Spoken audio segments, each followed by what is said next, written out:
নমস্কার বন্ধুরা, আমি ডোনা রিগালিস লাইফ কিচেন চ্যানেল নিয়ে তোমাদের সামনে এসেছি। আজকে আমি তোমাদের জন্য একটা চাইনিজ রেসিপি নিয়ে এসেছি। এইটা হলো চিলি চিকেন। আর চিলি চিকেনটাকে কিন্তু আজকে আমি একেবারেই অন্যরকম করে বানিয়েছি। দোকানের মতো কিন্তু একদমই বানাইনি, বা সবসময় যেরকম চিলি চিকেন আমরা বানাই বাড়িতে সেই রকম করে কিন্তু বানাইনি। একটা সিক্রেট মশলা দিয়ে এই চিলি চিকেনটা বানিয়েছি। আশা করি কিন্তু তোমাদের ভালো লাগবে। আর যদি ভালো লাগে অবশ্যই কিন্তু বাড়িতে ট্রাই করুন।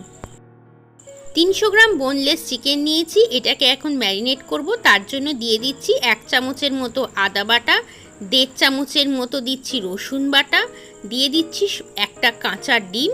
ডিমটা কিন্তু ম্যারিনেশনের সময় অবশ্যই লাগবে। দিচ্ছি সামান্য পরিমাণে একটু সয়া সস, সামান্য পরিমাণে একটু নুন, আর কালারটা যাতে ভালো হয় তার জন্য কাশ্মীরি লঙ্কার গুঁড়ো, আর দিচ্ছি এর মধ্যে গোলমরিচের গুঁড়ো। এখন এই সমস্ত উপকরণ দিয়ে মাংসটাকে কিন্তু আমরা খুব ভালো করে মিশিয়ে নেব। আর এই প্রথম কিন্তু ম্যারিনেশনের সময় আগেই কিন্তু আমি ময়দাটা দিচ্ছি না, আগে মাংসটাকে ভালো মতো মিশিয়ে নিচ্ছি, তারপরে কিন্তু ময়দা, কর্নফ্লাওয়ার এগুলো সব অ্যাড করব।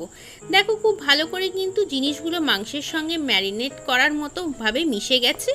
এখন আমি এর মধ্যে দিচ্ছি 1.5 চামচের মতো কর্নফ্লাওয়ার, আর সঙ্গে দিয়ে দিচ্ছি 1 চামচের মতো ময়দা।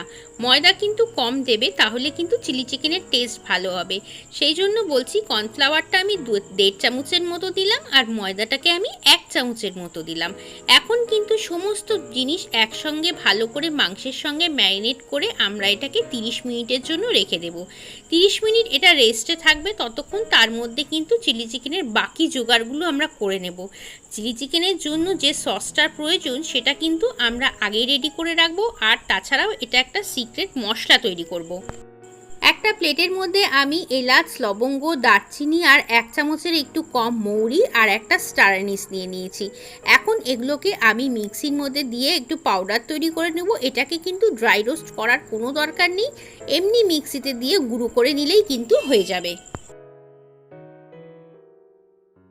দেখো গুঁড়ো মশলাটা তৈরি করা কিন্তু হয়ে গেছে। এখন এটাকে আমরা সাইডে রেখে দেবো। এটাকে কিন্তু পরে আমরা ব্যবহার করব। এটাকে এয়ারটাইট কন্টেনারে কিন্তু তোমরা দীর্ঘদিন রেখেও দিতে পারো এইভাবে তৈরি করে। চিলি চিকেনের জন্য এখন আমরা সস তৈরি করে নেব। তার জন্য দিচ্ছি 3 থেকে 4 চামচের মতো টমেটো সস। টমেটো সসটা কিন্তু একটু বেশি পরিমাণে লাগবে। 3 চামচের মতো গ্রিন চিলি সস, আর দিচ্ছি সয়া সস।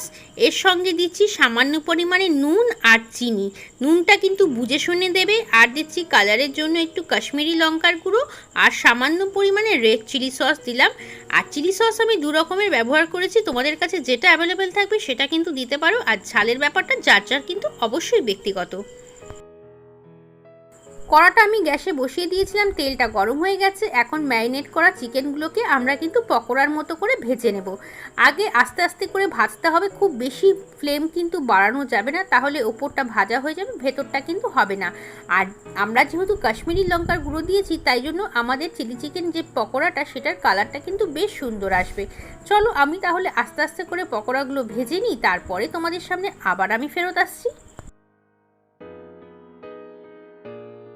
দেখো সমস্ত চিকেন পকোড়াগুলো কিন্তু ভাজা আমার হয়ে গিয়েছে।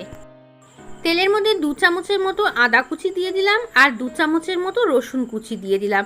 রসুনটা একটু বেশি পরিমাণে দিলে কিন্তু ভালো হয়। এখন তেলের মধ্যে আমরা ভাজছি, কিন্তু সুন্দর একটা গন্ধ বেরিয়ে গেছে কিন্তু রসুনটা দেওয়ার পরে। এখন আমরা ক্যাপসিকাম আর পেঁয়াজটাকে দিয়ে দিলাম। আর খেয়াল রাখতে হবে পেঁয়াজ আর ক্যাপসিকামের ক্রাঞ্চি ভাবটা যাতে নষ্ট না হয়ে যায়।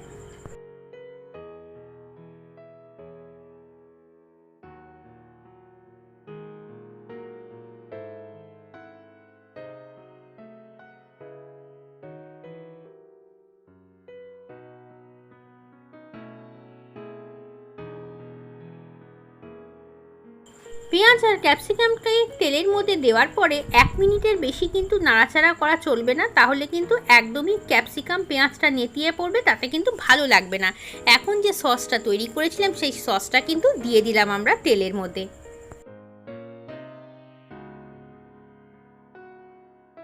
সসটাকে আমরা পেঁয়াজ ক্যাপসিকামের সঙ্গে খুব ভালো মতো কিন্তু তেলের মধ্যে কষিয়ে নেব। এর মধ্যে তো বেশিরভাগ উপকরণই দেওয়া হয়ে গেছে, আর বিশেষ কিছু দেওয়ার নেই। সামান্য পরিমাণ উপকরণ আমরা এখন অ্যাড করব। তার মধ্যে একটু সয়া সস দিয়ে দিলাম, মনে হচ্ছে সয়া সসের আরেকটুখানি দরকার রয়েছে। দেখো আস্তে আস্তে কিন্তু কালারটা আসতে শুরু করে দিয়েছে, আর বেশ সুন্দর কিন্তু তেলটাও ভেসে ভেসে উঠছে। এখন কিন্তু আমরা বাকি যে উপকরণটা রয়েছে সেই উপকরণটা দেব। তার মধ্যে আমাদের আগে দিয়ে দিচ্ছি আমি একটু গোলমরিচের গুঁড়ো। তোমাদের তো বললামই ঝালটা কিন্তু যার যার ব্যক্তিগত। গোলমরিচটা দেওয়ার পরে আমি চিকেনের ভাজাগুলোও কিন্তু দিয়ে দিলাম, কারণ চিকেনটা কিন্তু আমি একটু মশলাটার সঙ্গে খুব ভালো মতো কষিয়ে নিতে চাইছি। আর কেউ যদি ড্রাই চিলি চিকেন খেতে চাও তাহলে তো এটা হতে আর একদমই বিশেষ সময় লাগবে না। আমি এখন এর মধ্যে 3টে কোচানো কাঁচা লঙ্কা দিয়ে দিলাম। তোমাদের তো প্রথম থেকেই বলে এসেছি ঝালটা কিন্তু যার যার ব্যক্তিগত। আর দিচ্ছি সেই ম্যাজিক মশলাটা। এই মশলাটা দিলে কিন্তু চিলি চিকেনের গন্ধ আর টেস্ট একেবারেই অন্যরকম হয়ে যাবে। আমার কথা অনুযায়ী তোমরা একবার অন্তত এটা করে খেয়ে দেখো, একদমই ভালো লাগবে খেতে, আর একদম অন্যরকম টেস্ট। আমি কিন্তু সামান্য পরিমাণে একটু সসের বাটিটা ধুয়ে জল দিয়েছি, আর চিকেনটা যেহেতু অল্প একটু সেদ্ধ করার ব্যাপার রয়েছে, এর মধ্যে আমি সামান্য পরিমাণে আর একটু কাশ্মীরি লঙ্কার গুঁড়ো দিয়ে দিচ্ছি, তাতে কালারটাও কিন্তু বেশ সুন্দর আসবে। আর আমি কিন্তু চিলি চিকেনে কোনোভাবেই আজিনোমোটো ব্যবহার করছি না। আজিনোমোটো ছাড়াই কিন্তু বেশ সুন্দর টেস্ট আসবে এই চিলি চিকেন থেকে। চিলি চিকেনটা কিন্তু আমার একদম তৈরি হয়ে গেছে, তোমরা দেখতেই পাচ্ছ। বেশ সুন্দর একটা দেখতে লাগছে, কিন্তু মনে হচ্ছে এখনই তুলে খেয়ে নিই। এটা কিন্তু এখন নামানোর জন্য একদম তৈরি হয়ে গেছে। চলো এবার গরম গরম আমরা এটাকে পরিবেশন করে দিই। এই দেখো তৈরি হয়ে গেছে চিলি চিকেন। এটা কিন্তু একদমই অন্যরকম খেতে। আমার রেসিপিটা ফলো করে একবার একটু ট্রাই করে দেখো। রোজকার যে চিলি চিকেন তোমরা খাও তার থেকে কিন্তু একেবারেই স্বাদটা অন্যরকম। আর তোমরা যদি এটাকে একটু ঝোল ঝোল নামাতে চাও তাহলে কিন্তু অবশ্যই আর একটু আগে নামিও। আমি যেহেতু ড্রাই পছন্দ করি সেই জন্য আমি কিন্তু একটু ঝোলটা কমই রেখেছি। কেমন লাগলো আমার রেসিপি? যদি ভালো লাগে অবশ্যই লাইক কমেন্ট শেয়ার করো। নতুন বন্ধু হয়ে থাকলে কিন্তু চ্যানেলটাকে সাবস্ক্রাইব করে নিও। চলো আজকের রেসিপি তোমাদের ভালো লেগেছে এই আশা নিয়ে তোমাদের কাছ থেকে বিদায় নিচ্ছি। আবার আসবো অন্যদিন অন্য একটা সুন্দর রেসিপি নিয়ে। ততক্ষণ সবাই ভালো থেকো এবং সবাইকে টাটা।